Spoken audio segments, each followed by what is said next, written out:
Hello mga hangani, samahan nyo nga pala ako dito sa akin sa pagbabalik Dubai. Sorry nga pala dahil ito ay late upload na dahil nga ngayon ko lang naalala galing Mindoro, maaga nga pala kami lumuwas ng aking mister papuntang Manila dahil 7 AM ang aking flight papuntang Dubai. Buti na lang talaga kasi naabutan namin ang first trip dito sa Calapan papuntang Batangas. Nga ho ako taga Isla pa, taga Mindoro, kailangan sumakay ng barko patawid ng Batangas. Sakto naman talaga at ang aking mister ay bakasyon kaya ako naihatid niya papuntang airport.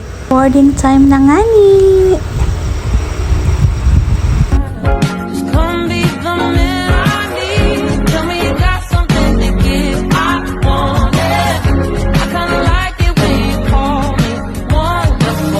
Ala, ayan din ako kami sa Batangas. Pero kabababala ang ng barko. Ay, aray, palabas kami ng terminal ng barko. Isasakay naman kami ng bus papunta ng Manila. Pagdating nga namin ng Manila, nagtaxi na kami dahil baka nga ako mahuli sa flight. Kaya yan, nagtaxi muna kami. Aray, at pakadating ko nga din sa departure area ng airport. Ay, kadaming pasaheros nga naman. Ang mahabang pilay. Aray, walking na tayo papunta sa boarding gate. Yan, kaunting tsaga-tsaga pa sa pag-iintay at magbo-boarding din. Kaunting hintay laang.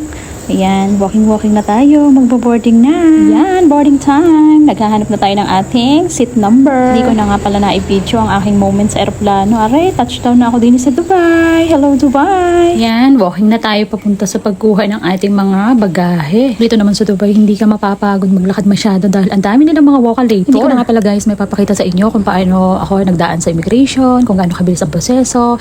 Pero guys, as long as wala kang problema dito sa mga documents, ready ang iyong visa, wala kang magiging problema dito sa immigration. Mabilis lang ang process nila. Charan! Walking na tayo. Palabas na tayo ng airport kasi nakalabas na tayo galing sa immigration and then sa e-gate lang tayo dumaan kaya ang bilis lang.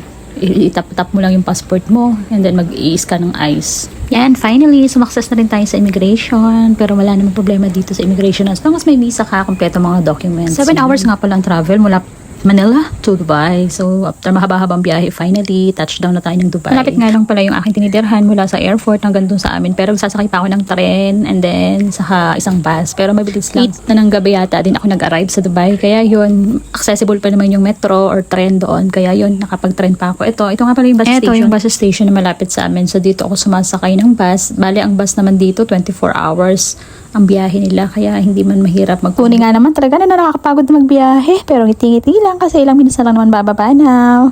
Okay, bye for now. Bye mga hangani, see you on my next vlog.